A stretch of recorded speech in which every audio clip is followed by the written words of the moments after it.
would like to thank the Athens Clarke County Tea Party Patriots for this opportunity to speak to you today. Some of you may know me, some of you others may not. My name is Brian Slowinski. Brian Slowinski. Brian Slowinski. Now, why do I say my name 3 times? Well, so you can remember, so I can remember, and so my wife knows who to yell at. I've been asked numerous times since beginning my campaign, what is my passion for serving in the 10th District? My reply is usually something like, is there any greater service than serving my country? I am humbled by the opportunity to serve the great people of the 10th District, and I'm honored that people may entrust me to represent them by bringing this great country back to its founding principles. I have the utmost respect for members of my family that have served in numerous American wars, and a wife who is currently serving in the greatest army on the earth. It has always been my dream to do the same, but a bad knee kept me out of the military, in addition to battling the bulge the last 20 years. God has given me another chance. Instead of wearing a uniform, I'll put on a suit and fight the best I can for our God-given liberties and our rights. I will be the most disliked person in Congress if that is what is necessary to influence the change this country, to put our parents back in charge of their families and take us back to the founding fathers' God-given principles. I love this nation for the opportunity it has given me and my family. My parents, who are children of the Great Depression, worked hard. It has allowed me to work smart. We live in a country where education is the great equalizer. Although we live in a place where anyone can become anything, there are those who believe it is necessary to provide incentives and programs for those who do not wish to utilize those opportunities that they're given. I say that is wrong. It goes against the can-do American spirit. I'm running for office for 3 reasons: God, family, country. We need to seek the blessings of God in our families and in our lives and for our country. We as a nation need to come together and solve our nation's problems head on. United as states for America. When I was young, when I was in trouble, how many out here would always have their mother yell your full name at them? Oh, yeah. So you know if you got your full name yelled at you, you were in trouble. Well, United States of America. I'm saying it again, that's our full name. We're in trouble. I say to you, we as a country, a nation, a union of states are in big trouble. The United States of America is in trouble because the state has taken over the states. The state has taken over the churches. The state has replaced the parents and the family. The state has usurped the United States Constitution. In this country we call America. God is under assault by a state which effectively muzzles churches to stay in line with the tax code. Threat of legal action, higher insurance rates, countless rules and regulations. Our families are under attack by a state that condones the killing of innocent children and then lets the accessories to that murder go free to kill again and again. State-run government schools are free to pass out condoms without parental permission, but need parental permission for children to have an aspirin.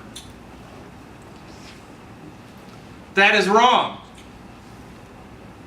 A 15-year-old can get the morning after pill without parental permission. That is wrong. The state has replaced the father as the breadwinner and the mother as working on the mother as being the caregiver. That is wrong. Our country is under a deluge of state interference in our institutions, in our businesses, our families, and even in our food. The state is out of control with a government that is a controlling, bureaucratic, regulated monopoly that has broken the chains of the United States Constitution through corruption, graft, nepotism, money, greed, among other things. We need leaders who will stand in front of the tank like a student did in Tiananmen Square. We need leaders fighting on the front line to keep us out of undeclared wars like Libya and Syria, which are not declared or in our national interest. We need leaders who will get to the bottom of the 4 Americans killed in our embassy in Benghazi and not sweep it under the rug. We need leaders who will stop the IRS from targeting Tea Party and conservative groups. We need to make an example of them and abolish the whole agency. IRS. It's really simple. Abolish it. We need leaders who understand the rule of law and that the NSA has broken the law by illegally targeting Americans without a warrant or probable cause. They have broken a sacred trust with the American people, and that is very dangerous. Any leader, any company, anyone could be next. We need leaders to say no to amnesty. No 1986 all over again. We need the House of Representatives to step up, enforce the laws on the books, and secure our borders. Period. We have these and many more problems. Leaders are needed to step up. Now the question is, are you ready to elect a leader, not a follower? The state is exerting control over our country, over our family, and over God in our lives. Do you want to lose your country? Do you? No. Do you want to lose your family? No. Do you want this country to lose God's blessing? No.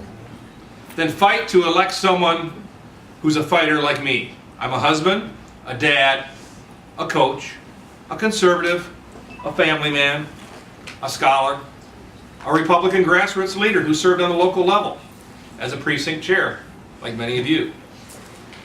I've been a Republican grassroots leader who served as a county chairman. A Republican grassroots leader who served on the district level as a district officer, as well as serving on the state level as a state committeeman for the 10th and 12th Congressional District. I'm also a Tea Party leader, a Tea Party leader who serves on the county level. I'm the chairman of the Columbia County Tea Party over in Augusta. And I'm proud to be a Tea Party leader who's been endorsed by the Athens Clarke County Tea Party Patriots. I appreciate your endorsement. I wish to serve you and fight for you in Washington, D.C. We need leaders who will make Washington proud again of the city that's named after him. We need leaders that would make Jefferson proud again to be willing to live and die by having people who are willing to live and die by the principles that are written in our Declaration of Independence. We need leaders like Madison who will require the government to stand by the rules of the United States Constitution. We need leaders who will make Lincoln stop reflecting and guide our actions so that the fallen at Gettysburg will not have died in vain. I've sat in the seats that you're sitting in right now. Like you, I've grown tired of the empty promises, the false hopes, and shattered dreams. My family, like yours, has suffered at the hands of government, tyranny, and the feet of its oppression. But most of all, I've grown tired of not pushing back. The fight should stop and end with our generation. Join me in the fight for the next. God bless you, and God bless America.